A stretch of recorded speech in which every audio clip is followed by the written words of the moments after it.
Bismillahirrahmanirrahim. Assalamualaikum warahmatullahi wabarakatuh.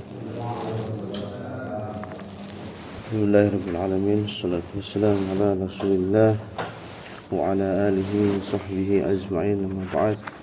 Pertama, marilah kita senantiasa memanjatkan puji syukur kehadirat Allah Subhanahu wa taala yang senantiasa memberikan kita nikmat yang begitu banyak kepada kita semua, sehingga alhamdulillah kita masih bisa bertemu untuk sholat subuh berjamaah dan senantiasa meningkatkan keimanan dan ketakwaan kita pada Allah Subhanahu wa taala. Salawat dan salam kita haturkan kepada baginda Nabi besar Muhammad sallallahu alaihi wasallam, para sahabat, keluarga dan para pengikut beliau hingga akhir zaman. Baik, marilah kita buka dengan sama-sama melafazkan al-basmalah. Bismillahirrahmanirrahim.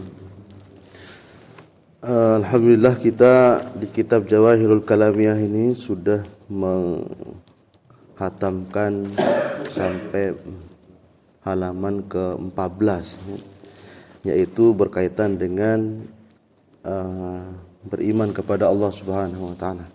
Dan sudah kita bahas secara rinci terkait dengan bagaimana kita beriman kepada Allah Subhanahu wa taala, bagaimana kita mensifati Allah Subhanahu wa taala. Alhamdulillah. Sekarang kita masuk ke bab selanjutnya, yaitu al-mabhasus tsani, yaitu pembahasan yang kedua atau bab kedua, fil imani bil malaikati wa yashtamilu ala salasi masail, yaitu tentang beriman kepada malaikat Allah Subhanahu wa taala, yang mencakup ada 3 pertanyaan di sini, 3 masalah. Pertanyaan yang pertama, manil malaikah? Siapakah malaikat itu? Siapakah malaikat itu? Kemudian al-jawab, hum ajsamul latifatun makhluqatun min nurin. Mereka adalah jasad yang sangat halus, ajsamun latifatun, itu jasad yang lembut atau makhluk halus, makhluqatun min nurin, yaitu ciptaan Allah atau makhluk Allah Subhanahu wa taala yang diciptakan dari cahaya, min nur. Sudah paham ya? La ya'kuluna wa la yashrabuna. Mereka itu tidak makan dan mereka juga tidak minum. Wa hum ibadun mukramun. Mereka adalah ibadun, hamba-hamba, mukramun, yaitu hamba-hamba yang dimuliakan oleh Allah Subhanahu wa taala. La ya'sunallaha ma amaraha wa yaf'aluna ma yu'marun. Mereka itu la ya'sunallah, mereka tidak bermaksiat kepada Allah Subhanahu wa taala dengan apa-apa yang diperintahkan kepadanya. Wa yaf'aluna, dan mereka melaksanakan yaf'aluna ma yu'marun, apa-apa yang diperintahkan kepadanya, apa-apa yang diperintahkan kepada mereka, itu malaikat. Jadi kalau ada yang protes kenapa Allah itu tidak bikin aja manusia ini jadi orang soleh semuanya, soleha semuanya, gampang bagi Allah Subhanahu wa taala, tapi sudah keduluan malaikat. Sudah ada makhluk Allah, ciptaan Allah itu yang dibuat kayak gitu oleh Allah Subhanahu wa taala. Kemudian Allah juga menciptakan iblis yang senantiasa kafir kepada Allah Subhanahu wa taala. Dan manusia ini di tengah-tengah. Kalau dia benar-benar taat kepada Allah Subhanahu wa taala, maka posisinya bisa di atas malaikat. Kemudian kalau senantiasa berbuat dosa, maka posisinya di bawah malaikat, seperti yang disebutkan, di bawah iblis, di bawah setan, di bawah setan, bahkan di bawah binatang. Itulah yang disebut dengan malaikat. Jadi kita tidak usah protes-protes ke Allah. Kenapa Allah itu nggak jadikan aja semua, nggak turunkan kita, menjadikan kita semua jadi orang soleh solehah, biar tidak ada kemaksiatan, biar tidak ada kejahatan. Kenapa? Sudah ada malaikat itu. Yang sujud aja kerjaannya ada, yang ruku aja kerjaannya ada, yang bertasbih ada, dan sebagainya. Itulah mana-mana mau Allah. Kita tinggal kita laksanakan atau tidak. Kalau bagi manusia. Kemudian pertanyaan kedua, hal yarol basarul malaikah? Apakah manusia bashar itu disebut juga dengan manusia bashar? Bisakah mereka melihat malaikat? Jawabannya la yarol bashar ghairul anbiya malaikah. Manusia tidak bisa melihat malaikat kecuali para nabi. Kecuali para nabi. Idza kanu ala suwarihim al-asliyah. Malaikat yang masih dalam bentuk aslinya. Jadi itu hanya bisa dilihat oleh para nabi. Sedangkan manusia tidak melihat kecuali nanti malaikat menjelma sebagai berwujud kasar seperti manusia. Li'annahum ajsamun latifatun, karena mereka para malaikat itu adalah makhluk halus. Ajsamun latifah itu adalah makhluk halus. Kama annahum la yarawnal hawa ma'a kaunihi jisman mali'an lil fada'i li kaunihi latifan. Seperti layaknya mereka itu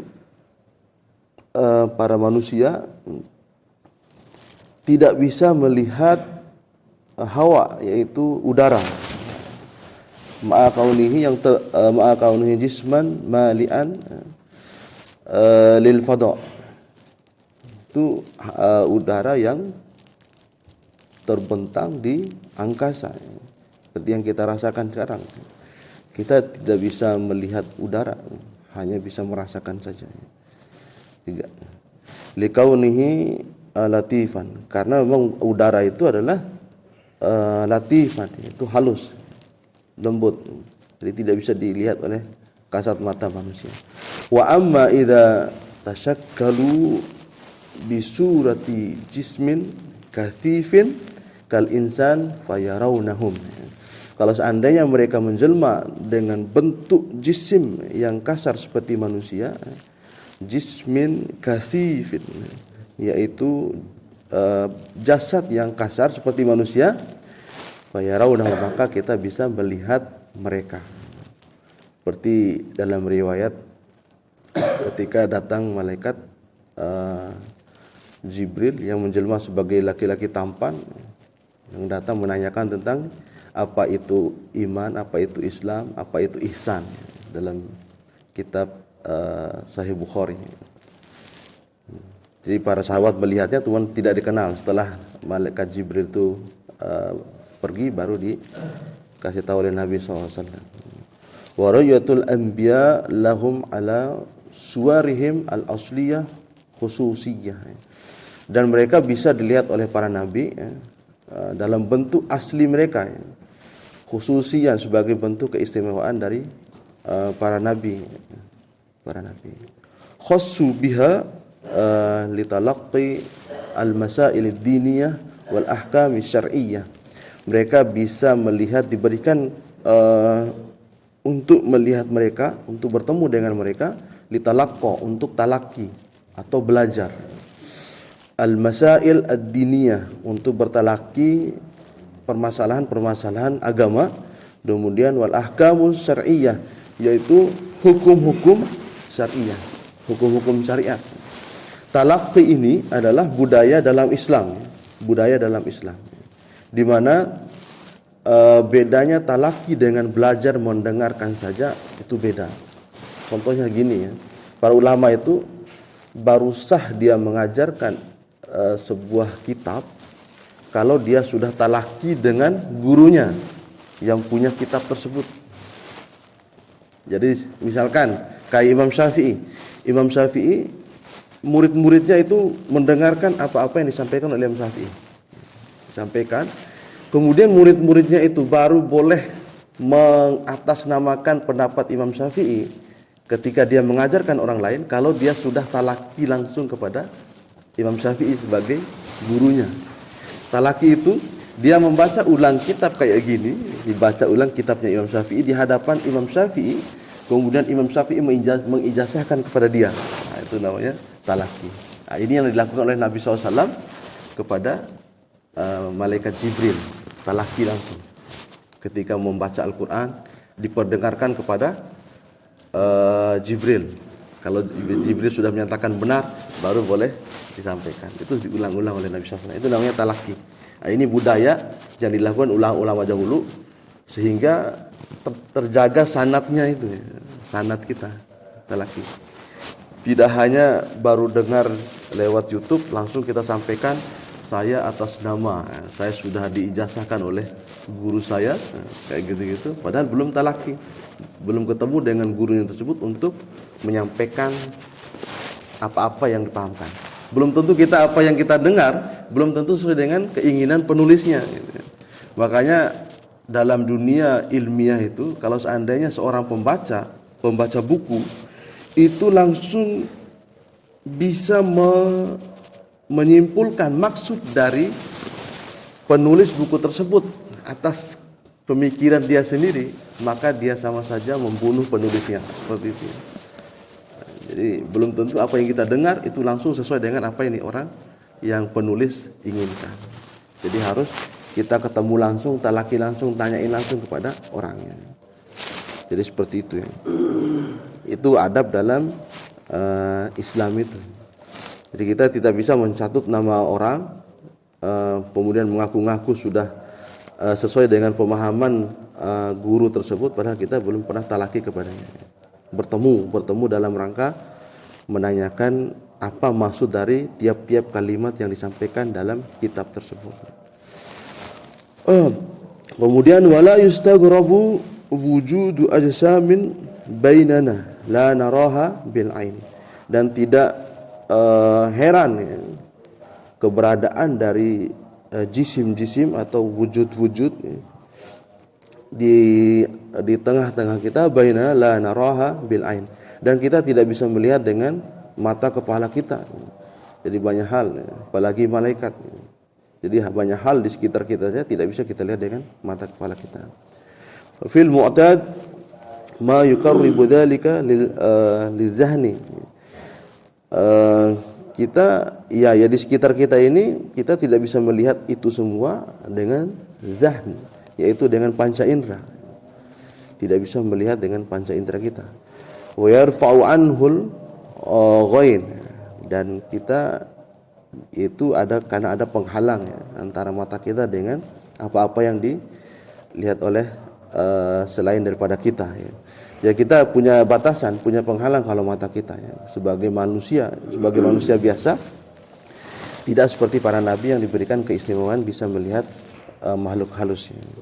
Fa inna amamana katsiran minal ajsamil hayyah wa ghairil hayyah, dan sungguhnya di hadapan kita, di tengah-tengah kita banyak dari jisim-jisim atau bentuk-bentuk yang hidup, makhluk hidup maupun yang mati ya. La yudrikuha al-basar, dan kita tidak bisa melihatnya. Manusia tidak bisa melihatnya. Walaula an-nazzarah zannana annaha laisa laha ainun wala atharun. Kalau seandainya an-nazzarah itu adalah alat penglihatan, yaitu bisa dikatakan sebagai mikroskop, kita akan berpikir bahwa segala sesuatu yang ada di sekitar kita ini tidak bisa kita lihat dengan mata. Jadi tidak ada bentuknya, tidak ada asarnya, tidak ada bekas-bekasnya. Kita tidak bisa melihat kalau seandainya kita bakteri-bakteri tidak bisa kita lihat dengan kasat mata. Kalau seandainya bukan karena mikroskop, maka kita tidak bisa melihat mana bakteri, mana virus itu. Termasuk virus corona dan sebagainya, tidak bisa kita lihat. Itulah salah satu bukti bahwa adanya makhluk-makhluk yang tidak bisa lihat dengan kasat mata kita. Kama la yustaghrabu ihtisasul al-ba'du bil absar asya la yudrikuha sairul absar. Seperti tidak heran juga kalau seandainya kita, sebagian dari kita tidak bisa melihat segala sesuatu oleh seluruh manusia. Jadi hanya orang-orang tertentu aja yang bisa melihatnya. Fa inna fil ikhtilafil absar fi quwwatil idrak wa da'fihi ibratun li ulil absar. Jadi segala sesuatu perbedaan-perbedaan antara kita ini, ya, ada yang bisa melihat dengan basirahnya, ada yang tidak bisa melihat dengan basirahnya, hanya melihat dengan mata, ya, atas kelemahan kekuatan tersebut, kemudian atas kelemahan kita itu, ya, atas keterbatasan kita. Itu mengandung ibrah bagi orang-orang liulil absar, orang-orang yang berpikir. Liulil absar itu adalah orang-orang berpikir. Kemudian pertanyaan yang terakhir terkait dengan 3 soal tentang malaikat, bab kedua ini, ma wazaiful malaikah, apa tugas-tugas malaikat. Kita sudah pada paham, ya.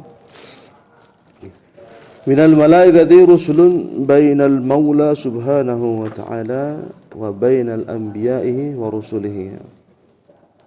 Ka Jibril alaihi salam, minhum hafazatun alal ibad, wa minhum man yaktubu a'malul ibad min khairin aw syarrin. Jadi di antara malaikat-malaikat itu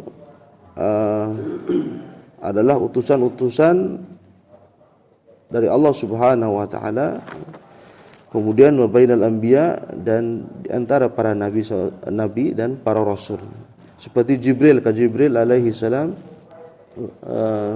itu menyampaikan, diutus oleh Allah Subhanahu wa taala untuk menyampaikan wahyu kepada para nabi dan rasul. Itu seperti Jibril. Kemudian wa minhum hafazatun 'alal ibad, yaitu di sebagian mereka juga ada yang hafazatun, yang menjaga para hamba-hamba. Kemudian wa minhum man yaktuba a'malul ibad, yaitu ada yang menulis amalan-amalan para hamba, min khairin aw syarrin, yaitu dari perbuatan baik dan perbuatan buruknya. Jadi ada yang mencatat amal baik dan amal buruk kita. Wa minhum muwakkiluna bil jannah, ada juga yang menjaga surga, penjaga surga, itu malaikat Ridwan. Wa na'imihi, dan kenikmatan-kenikmatannya. Wa minhum muwakkiluna binnar, dan mereka juga sebagian mereka adalah penjaga-penjaga neraka. Wa adzabiha, dan azab-azabnya.